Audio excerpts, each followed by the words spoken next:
On our previous episode, we departed Indiana on our Midwest to Mountains road trip, doing our first ever hike in the state of Ohio at Hocking Hill State Park.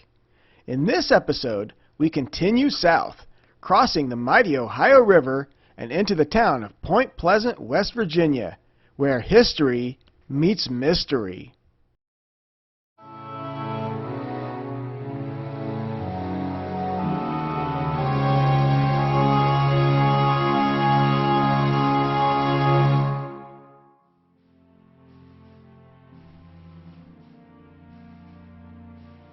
All right, where are we at right now, Catfish? We're at Point Pleasant, West Virginia. That's right, Point Pleasant. There's so much history here, right on the Ohio River.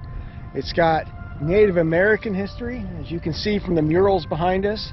It's got Civil War history, and it has cryptid history. Oh yeah, that's right. What is this town famous for, Catfish? Mothman. Oh yeah. In 1770, while surveying the area, George Washington referred to the land between the Ohio and Kanawha rivers as a pleasant point, and that is how the town got its name. In 1774, Fort Blair was built here, and in October of that year, the Battle of Point Pleasant was fought. General Andrew Lewis and his band of Virginia frontiersmen defeated the allied Shawnee, Delaware, Mingo, Ottawa, and other tribes under Shawnee leader Chief Cornstalk. This is often considered the very first battle of the American Revolution, since the Native Americans were allegedly incited by the British. Point Pleasant's history is pretty quiet for many years after that, serving as a key shipping point along the Ohio River. That is, until 1966, when strange things were amiss, leading to one of the greatest disasters in American history. It all started with sightings of what is now known as the Mothman. Hey Catfish, what did we find? Mothman.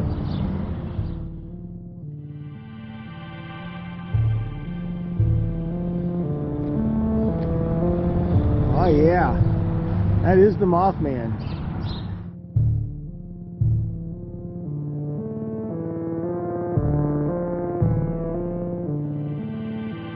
Alright Catfish, it is time to go to the one and only Mothman Museum. On a chilly night in November 1966, two young couples drove into the TNT area north of Point Pleasant.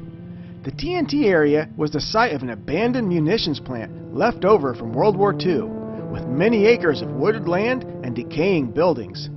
There, they encountered a strange entity that they described as being 7 feet tall, with a wingspan of 10 feet and an obscured face with glowing red eyes.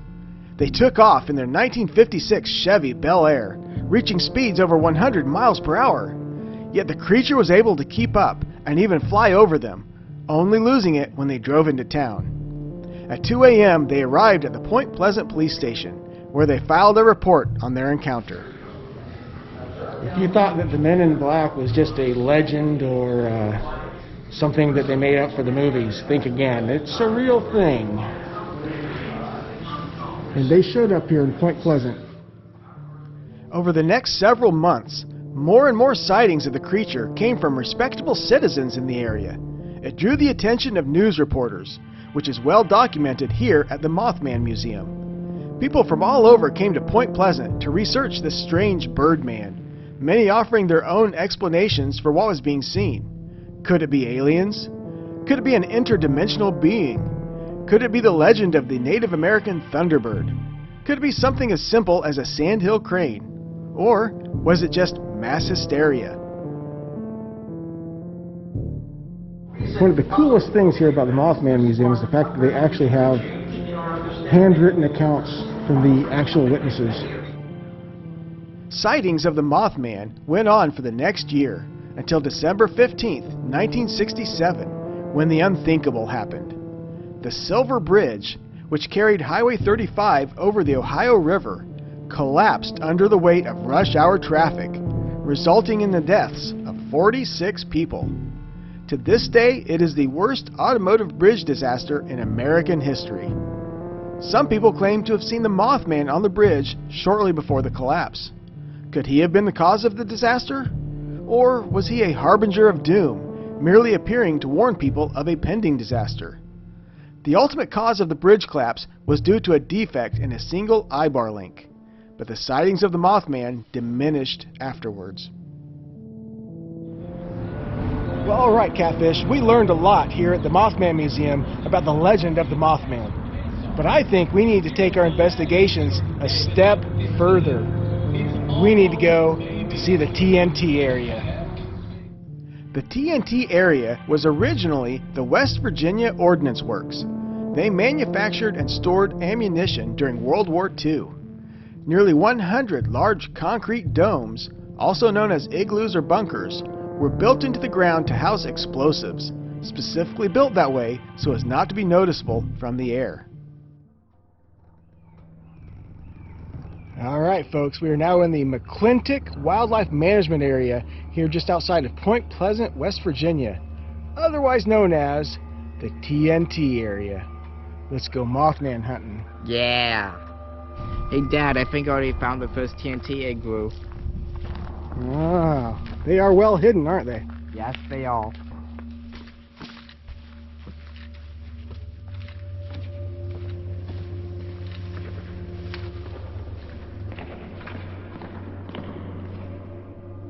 They used to store ammunitions in these bunkers. Wowzers. The munitions factory was shut down shortly after the war, with the state turning the land into the McClintock Wildlife Management Area. Most of the TNT igloos are still intact, but in 1979, fishermen in the area noticed a red seepage, and in 1981, many contaminants were discovered in the water and in the ground from the munitions manufacturing process, and the TNT area became a Superfund site, considered to be one of the top 10 most polluted sites in America. The cleanup has been an ongoing process ever since. It is assumed the ground and water had been contaminated for decades, leading to even more speculation on the origin of the Mothman.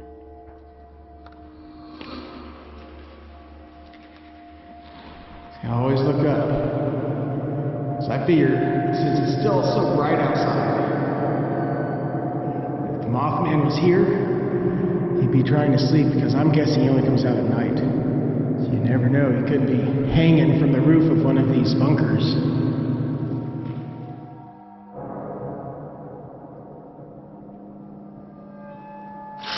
But I don't think he's in this one. Me neither.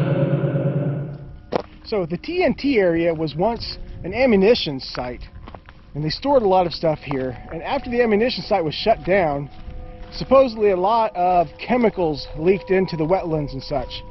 And that's why the state had to take it over to kind of help clean it up. What if that is what created the Mothman? I mean, think about it. Godzilla was allegedly created from the fallout of the radiation during the hydrogen bomb testings, right? Yep. Maybe the Mothman was created from all of the chemicals that leaked into the waterways here. Possibly. Maybe he is just a misunderstood mutant.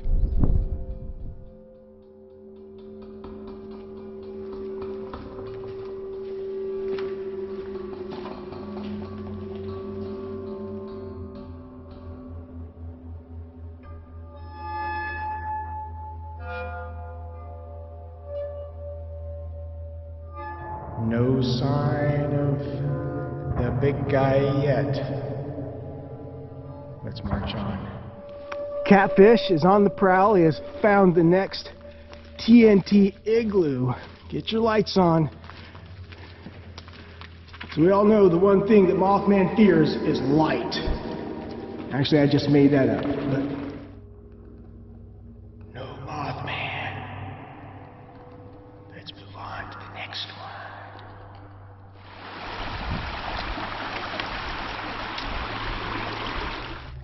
Well, I don't expect to find the Mothman in this one, as it is missing its top. The Ohio DNR leased out several dozen of the TNT bunkers to area businesses for unique storage.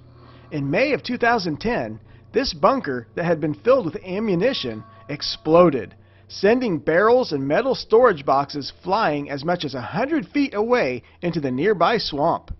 The steel doors were blown off, and the 6-inch concrete ceiling lifted up and then caved in. Listen, Catfish. What do you not hear right now? I don't hear geese. I don't hear the spring peepers. Something must have scared them. We might be getting close.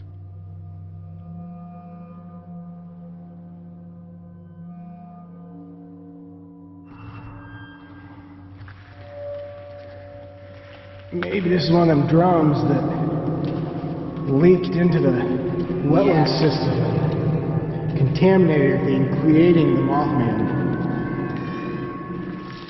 We are going deep looking for the Mothman. Hey, Dad, I think I found another one. Alright, we gotta be getting close. This one doesn't look like it's been visited much.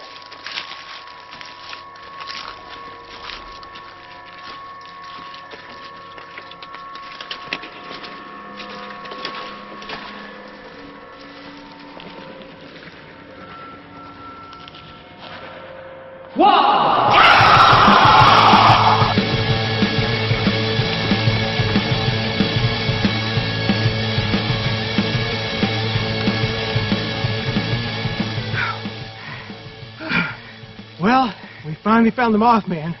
Actually, I think he found us. Yeah, good point. Well, I don't think he's going to chase us in the broad daylight, so we better get back to the Subaru before sun sets. Till next time, peace out. Aw, come on, guys. All I wanted was an autograph from Sloan's Wilderness Expeditions. That catfish is awesome!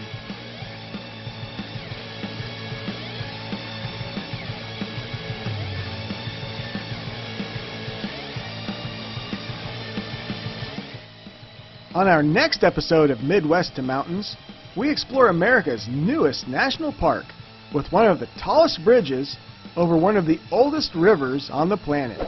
Be sure to subscribe and hit that notification bell. We'll see you on the road.